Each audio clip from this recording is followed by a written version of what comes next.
Mortal Kombat, directed by Paul Anderson. As voted for by the Facebook community, this is your fault. Unleashed in August of 1995, with a runtime of 1 hour and 41 minutes. A very long 1 hour and 41 minutes. Starring Christopher Lambert, Robin Chow, Lyndon Ashley, Bridget Wilson, Kari Hiroyuki Tajor. It's Tagawa. Kari Hiroyuki Tagawa.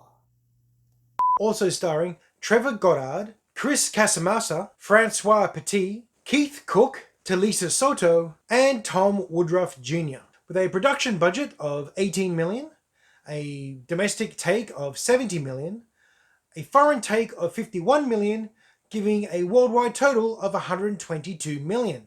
This resulting in a profit of $104 million. Not bad for an $18 million investment. I can see why they went ahead and made a second one, but I understand that that didn't do quite as well. I've been advised not to research anything about the sequel to this, because it's apparently an experience best served fresh. I am concerned. Okay, let's look at the characters. This shouldn't take too long, it's ankle deep water. The Chosen One, and challenger to David Bowie for best hair. He's a monk-trained fighter of some description. Quick with his fists, fast with his feet. The lead character, apparently. Wasn't expecting that. Very cool, though. Cool to see an Asian lead in an American-made fighting movie, that is. That's what I meant by that. Sonya Blade, the classic pretty-looking tough girl. She is your mean soldier or cop or something like that, hunting down a murderous villain. Blonde hair, black clothing. I think she wins one fight. Yeah, that's it. Johnny Cage, a movie star on a mission to prove that he's a real fighter and he's an actual contender. He's actually got a personality and brings some of the best lines to the movie. I actually kept feeling sorry for Johnny because he really had no idea why he was there, and he was the one that wanted to be there the least. I connected with Johnny. I really did. Raiden. Okay, easily my favorite character in the movie. Perfect fantasy character, super overpowered NPC story component. He's got some charm, he's got some presentation, he actually brings a performance to the movie. He didn't do very much, and we never got to see him fight, but he was the least annoying one on screen. Shang Tsung, your overblown villain, or what I like to call Deviled Ham. Fundamentally disinterested in his villainous anything. I didn't care. At all. I liked his chair. The chair that he had on the beach, that's a nice setup. Kano performed with more depth of character and more personality than most of the other characters. Much to my surprise. Normally a very unlikable character, but in this desert, you'll take what you can get. I thought that Kano sounded familiar, and just some of his mannerisms were a little familiar to me. Turned out he was Brumby in Jag. Scorpion looked the part, acted the part, sounded the part, dead. Sub-Zero, my personal favorite, looked accurate, behaved accurate, did this really pointless thing and got killed by a bucket of water. Reptile, who cares?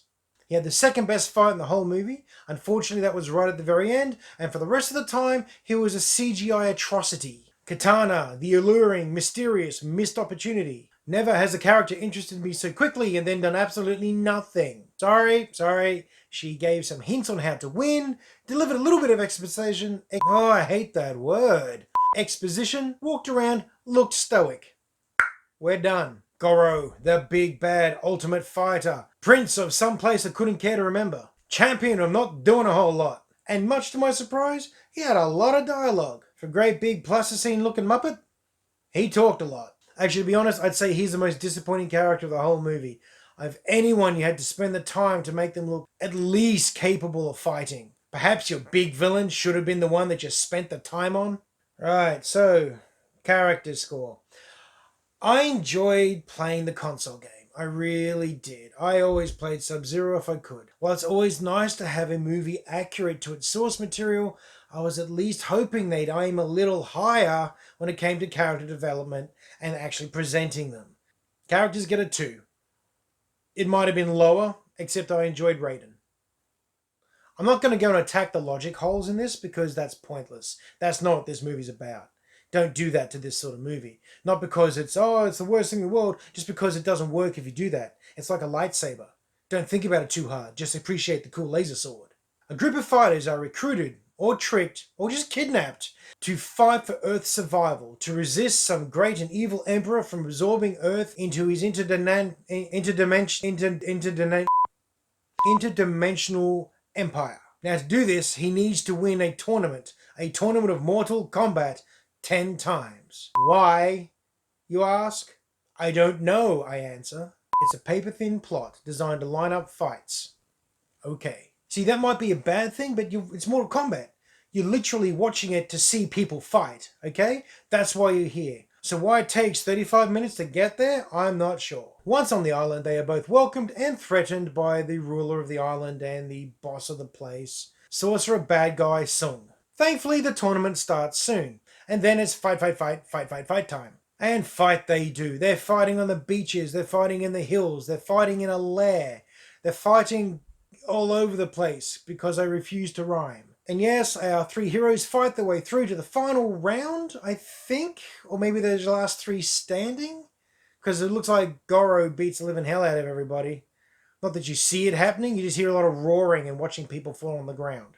No, seriously, Goro's off screen the whole time. You just see people hitting gravel. Big Bad Prince Goro is defeated. One of the more amusing anticlimactic fights I've ever seen in a film. They journey through a portal in some unexplained fashion, using unexplained means, to arrive in Outworld. They walk along some deserted streets, they get all punch up, they end up in the main temple, they beat the hell out of the sorcerer, rescue the girl. Oh yeah, rescue the girl. Let's talk about that. That's Sonya Blade. She's reduced to the pretty little prize. She wins one fight, she gets abducted, she's the damsel of distress. That's it. And then they get to return home to a little celebration just in time for the temple to explode and a large apparition to declare that the world is his now. I think he was the emperor. Then everyone strikes a pose and the movie's over. Thankfully. The story is oh so flimsy. It is there to connect a bunch of fights together. The fights are okay-ish. It also seems to be stitched together in some kind of weird manner. I get a feeling there's quite a few scenes cut out. Probably a couple of 100 meters worth of film left on the cutting room floor, I'm afraid, on this one. Yeah, story gets a 2. Look and feel. Okay, so things pick up a little bit here. Let's start with the music. I like the music. I'm a sucker for the music. The music starts and all of a sudden everything's just a little bit better, you know? Don't know why the music works that well, but when you got people fighting to the Mortal Kombat music, yeah, it's cool. Then it stops and another positive thing, Scorpion and Sub-Zero really looked the part. That was I really like that. And every now and then you got these really nice shots, these very well framed shots. Bit of a tease, really. You keep getting these glimpses of something better than the movie you're watching. Raiden always looked like he was in control. The way he was presented, the way he was dressed, everything about him. He was never surprised or shocked. And he always looked like he had all of the power. Yeah, that's about it for the good stuff.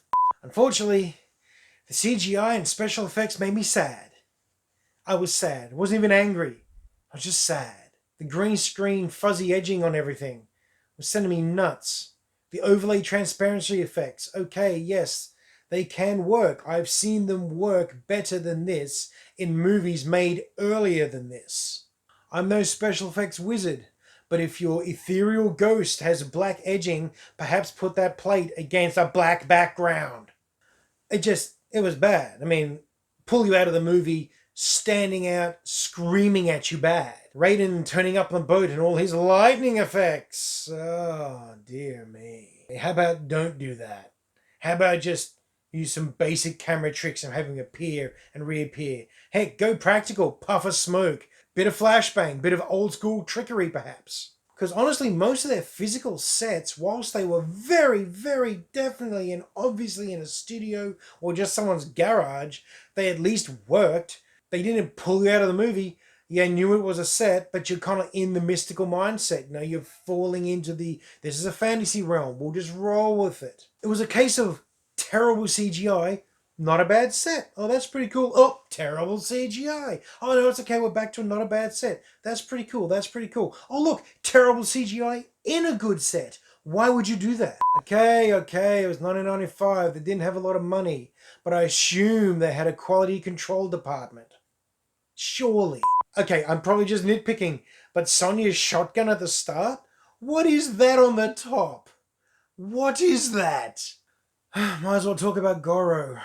Alright, so the big animatronic puppet. His fighting style was rah, that's his martial arts style. Maybe just some different cutaway shots or some flash shots or some sort of camera trickery to make him look like he moved fast or was at least a little bit agile, not just this lumbering, roaring moron. The one guy you get to see him kill ends up just having to stand there going, so he can actually get the shot in at all. I've got my expectations too high, I think. I'll give look and feel a 2.75.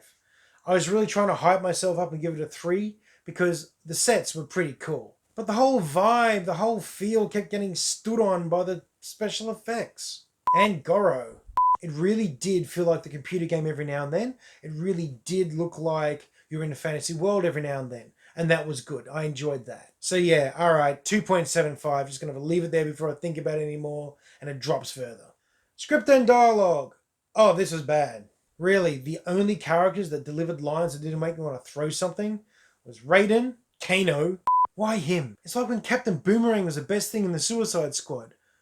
What's going on? And Johnny Cage, because he actually dropped some funny lines. I mean, to be fair, it wasn't all bad. I mean, look, every now and then it was okay, even good. And then they'd just do something else that's just like shocking. It's like, 10 minutes in, I'm saying to myself, please tell me the dialogue gets better. Please tell me it gets better. And it did, only a little bit though. Kang at the temple at the beginning, where he's giving his speech about how he's going to run off and be their champion and fight in Mortal Kombat. Oh, it was rotten. It was only saved by Raiden turning up, which only made Kang look worse. The fights were mostly okay. There were a couple of good ones, close to really good one, but that's about it. Anyhow, let's look at these fights, because you know that's what you watch the movie for anyway, right? Kang versus some random guy. Moderately interesting punch on. So when they got the quarterstaffs, they got in there with the sticks. That was kind of cool. Very quick, very flashy. And then it was over.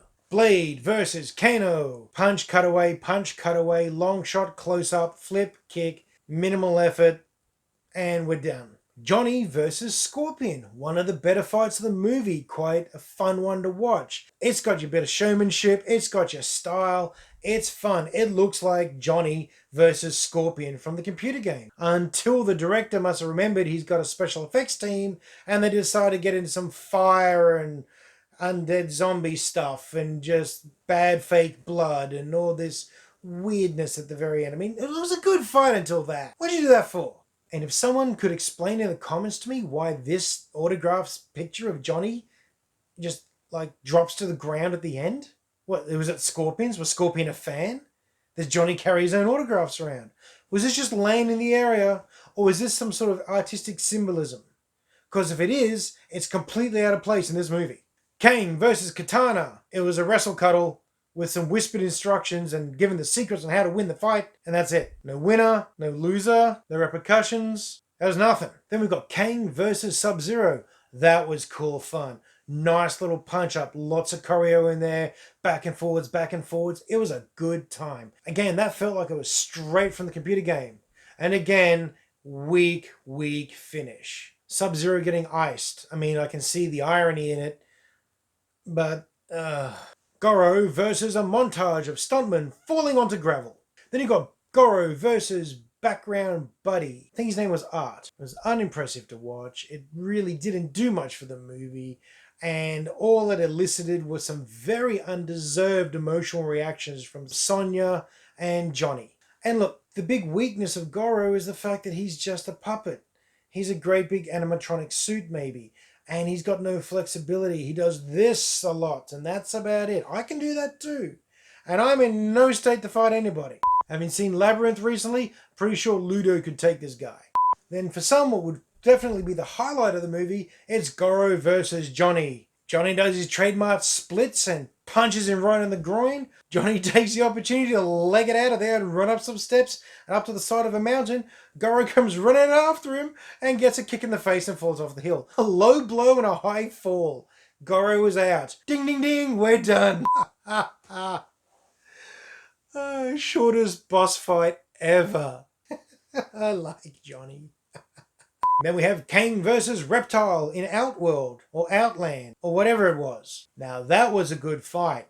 All of a sudden, Reptile's cool. Like out of nowhere, he's awesome. I might even say the best fight of the movie because it started and it ended. There was no drama in the middle. It was just straight through. That was cool. Until it wasn't about 20 seconds later. Finally, Kang versus Sorcerer Bob. Final fight, which is really cool for a brief moment. Then we stopped up some pointless drama and some worse dialogue. Then we get back to a fight again, and that fight's good. And then he dies, and the fight is won. Yay! Still would have preferred to see more Reptile versus Kang. Or Reptile versus everyone else for that matter. For whatever reason, they decided to go and make Sonya Blade the pretty little prize, the kidnapped princess. They even frizzed out her hair and put her in a dress. Come on. Either way, the girl gets rescued, everyone's a hero, they all go home. So yeah, script and dialogue. It hurt. It was not great. It'd probably be sitting around a 1.5, except for the fact that Johnny managed to make me laugh. And Raiden at least managed to have some charisma and some power about his performance. So yeah, we'll put it at a 2. Fun factor.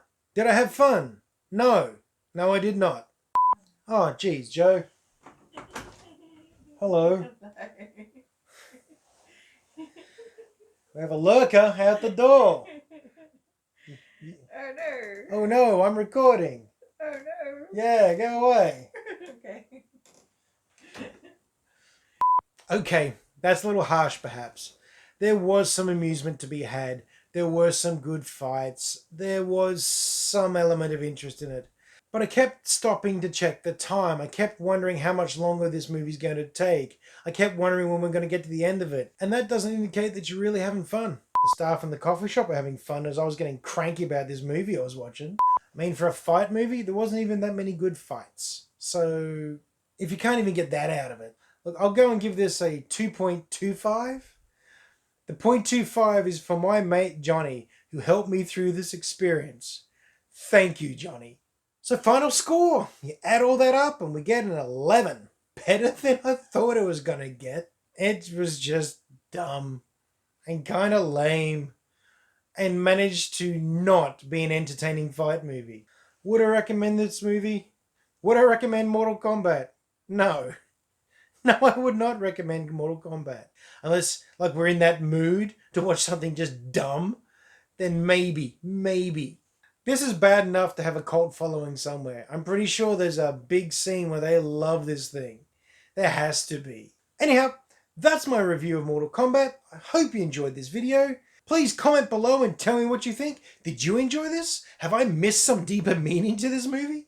Like, subscribe, share it around, and as always, have a great week and find some time to go watch a movie.